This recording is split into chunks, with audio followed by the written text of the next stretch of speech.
Okay, so now that we've got VMware loaded up and you kind of understand what that's all about, now we need to start loading the tools onto your machine.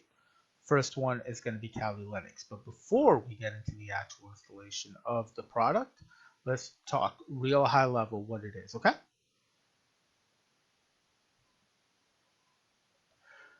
So, Kali Linux is a Debian-derived Linux distribution designed for digital forensics and penetration testing. This comes right from their website. It has over 600 pen testing tools that are already pre-installed on there. You are going to have to do an update because you got to keep in mind it's going to be a static image that you download, but the tools are all there. It is pretty heavy on the VM. Okay, it does require a minimum of 20 gigs of hard drive space for the installation, and it requires a good solid processor. So just keep that in mind as we go through this installation. If your machine is not beefy enough, then maybe that's another conversation we need to have. But today's machines, for the most part, they can handle it. You might see a little lag if you don't have the right video card and things like that, but for the most part, you should be able to get there. So let's go ahead and get started. I will take you through a demo of the installation process for Kali Linux, and I think you'll have fun through the demo. And after the demo, when all these tools are available in your arsenal, I think you're going to have a lot more fun. So see you on the other side. Hello, hello, welcome back. So we have installed our VMware workstation, and now the next step here is going to actually get Kali Linux installed. So this is how we're going to do this. You are going to go to your search engine, put in Kali Linux, and there's a download button over here. You're simply going to click that, and that is going to bring you over here. Okay. Now, I talked to you earlier about you get to pick and choose what kind of virtualized environment you want to set up. But I also mentioned that Kali Linux is well integrated with VMware. They're also very well integrated with VBox if that's the option that you choose to go with. In the event that you're not using either VMware or VBox, you are going to have to figure out what to download. So these two up here are the generic installations of Kali Linux. And what I mean by that is that once you download it, you're going to have to go in and figure out what kind of operating system you want to run. You're going to have to set up network configurations, things like that. Whereas if you do it with one of the more integrated versions, then that's already all done for you. So you need to figure out what it is that you need. If you want the generic one and you want to build it, then it'll be this one or this one. We're not going to go with the light version. And if you're going to do VMware, here's the integrated version for that at 64-bit, 32-bit, VBox 64, and VBox 32. Now, just in case you're wondering, how do I figure out what kind of operating system am I running? Am I running a 32-bit or am I running a 64-bit? And the easy way you can tell by doing that, if you're going to go back to your machine, you're going to go to your C drive, and I'm sorry, you're going to go to your this PC. You're not going to go to C drive. Okay, and then you're going to right click, hit properties, and this will bring this up. So this one here tells me what kind of operating system I'm running on top. This will also tell me down here system type. It happens to be a 64-bit operating system. So when I come back here, I know I need to get Kali Linux for VMware for 64-bit. Now, when you're downloading, if you go with the core version of it, you have two options. You could either download it through HTTP or you can download it as a torrent. If you're downloading it as an HTTP, it's a one-to-one connection between you and the server, right? So you're going to download that 2.9 gigs. It'll take whatever it takes. If you do the torrent method, which is a peer-to-peer sharing type of network, depending on number of seeders there are on the other side, that's how quickly you're going to do it. So if you want to do the torrent version, you download the torrent file, which is going to be fairly small. You get yourself a torrent client like BitTorrent or whatever client of your choice. You kick it off in that, and it'll basically download it based on everyone that's seeding. Seeding means they have it on their machine and they're sharing it for upload. So if you use the torrent version, you're gonna have to um, get the if you're using the torrent version and you finish the download, what happens after that, it automatically goes into the seeding mode. So you're going to be one more seeder out there.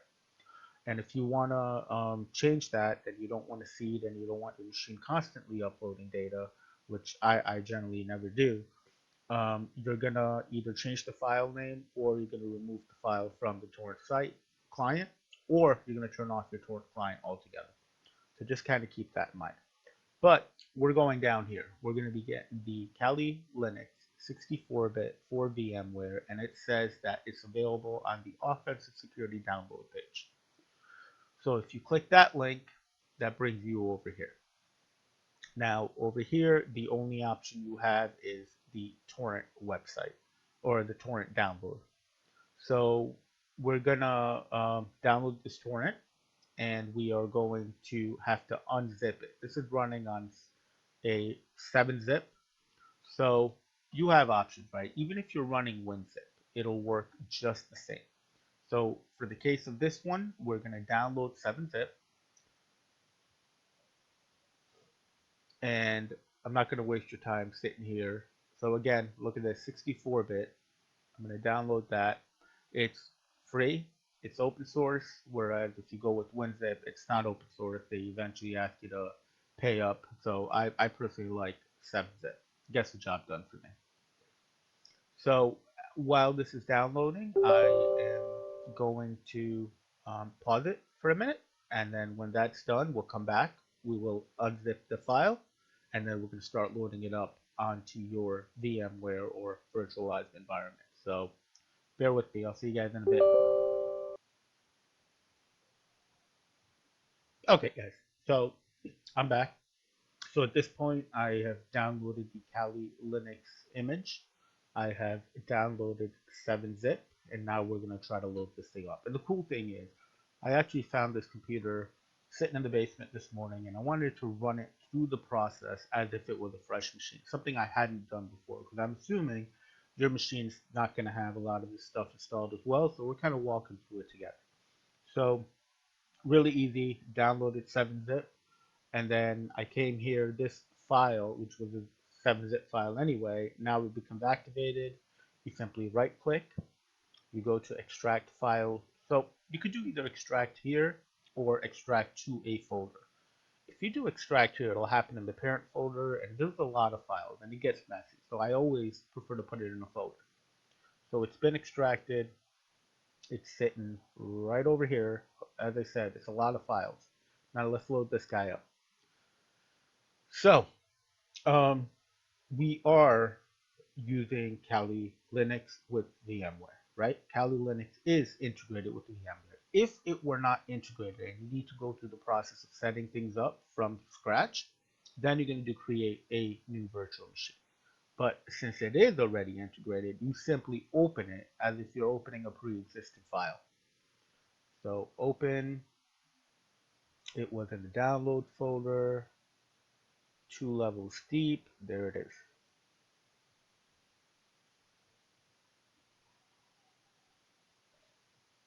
So when I was testing this and I was doing the dry runs for this, I was working on an older computer, and that thing only had 2 processors. Kali Linux required it to have 4 processors. I don't know what this computer is gonna do for me, but a couple of things I want to kind of point out here. So processors by default is going to be at 4. The username and password is going to be root and tour. So in the event, and I don't know if it'll happen here, but in the event you try to start it up and it comes back into an error saying, hey, you need 4 processors. You only have 2 on this machine. Sorry, I can't help you. I can't turn it on. So in that case, you need to go back and you need to tell the computer, you know what? I authorize to do this on 2 processors. It's going to be slower, but I get it, but I'm taking it, right? And the way you change that, if you go to Edit, Virtual Machine Settings,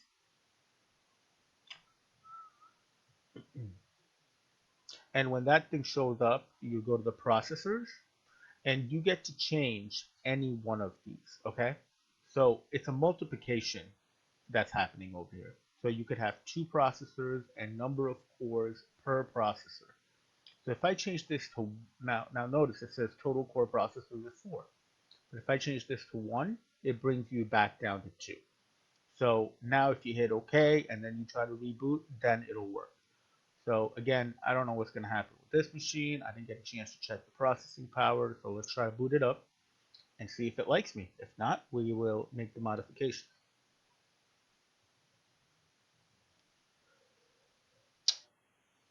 Let's see. Virtualized environment is running in long mode. Okay.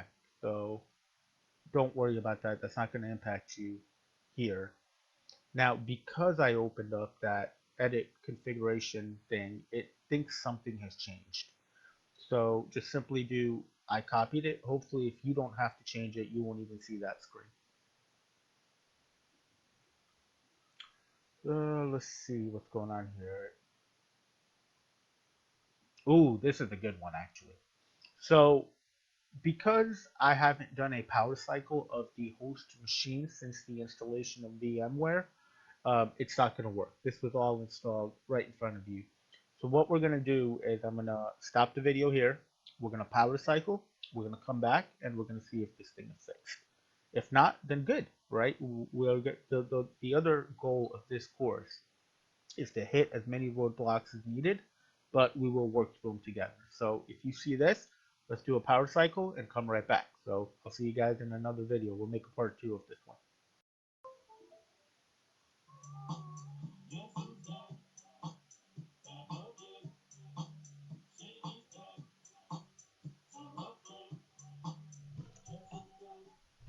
Hey guys, I'm back. So we did get this figured out. First of all, I hope Eminem doesn't sue me for using that song, but I'm making a new hacker rule. If you use a song for less than 5 seconds, then it's not something they can sue me over. So telling you guys right now, you guys gotta back me up. So what are we looking at? I was able to get this thing figured out, and initially I thought it was going to be a reboot, right? So I'm trying to figure this out as you are, because as I mentioned earlier, this is a brand spanking new machine I'm doing this on. So it's cool though. You guys are probably thinking, I have no idea what I'm doing, and you're probably right. But the reason I'm doing it this way is because you're probably setting it up from scratch as well, and I want to make sure that the type of issues that you may run into, I run into them as well, and we work through them together. So initially, I thought it was going to be a problem with just a reboot, which generally solves a lot of the stuff, right? But in this case, what we had learned was that the virtualized environment within the BIOS wasn't properly set up. So I'm going to show you how to do that. So back in the day, when you're using operating systems that are older than Windows 10, it was easy, right? You do a reboot, and when that happened, you just smash on that F2 button, and you're good to go. In Windows 10, though, they've actually made it a part of the operating system after boot up. So you're going to go to Settings, Update, and Security. You're going to go to Recovery, and you're going to go to Advanced Startup, and you're going to hit Restart now. I'm not going to do that here because if I do that, my recording will stop, and I'm going to have to do all this over, and I can't use Slim's song again. So what's going to happen is when you hit this button, it's going to bring you to another menu. And the next menu, you're going to hit Troubleshoot. The menu after that, you're going to hit Advanced Options. And then the one after that, you're going to hit UEFI Firmware Settings. And that'll reboot. And when you get back online, it'll automatically go into the BIOS mode. So, all the BIOSes are different based on who the vendor is. But you're going to have to find out. There's going to be a setting in there called virtualized technology by default in most machines that is going to be disabled. In my machine, under the advanced tab, there was the third one down with virtualized technology. I simply changed it from disabled to enabled, and let's see if that'll do the job. I hope it does, otherwise it'll be pretty embarrassing. So again, 4 processors, root and tour, keep that in mind. and I'm just going to hit the play button up here. Let's see what happens.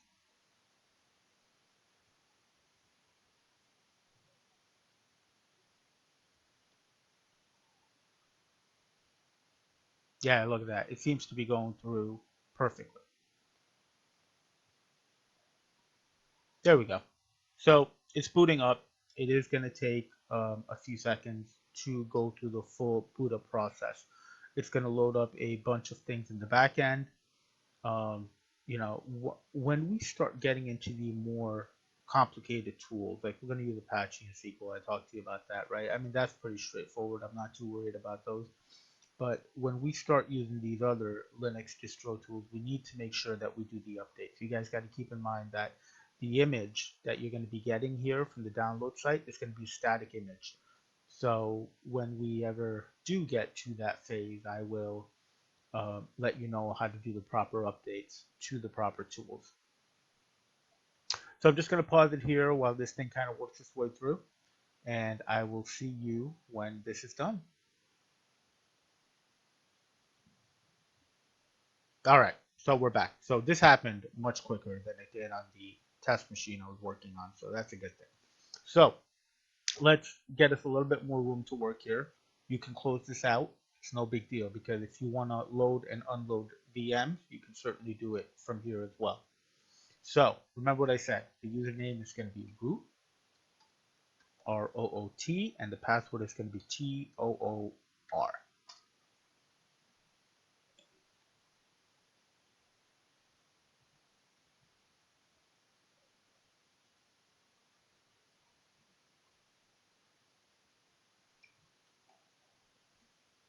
So what's going to happen while we're waiting for this thing to boot up is you see my mouse here, my cursor over here, right? But if I click it, it goes away.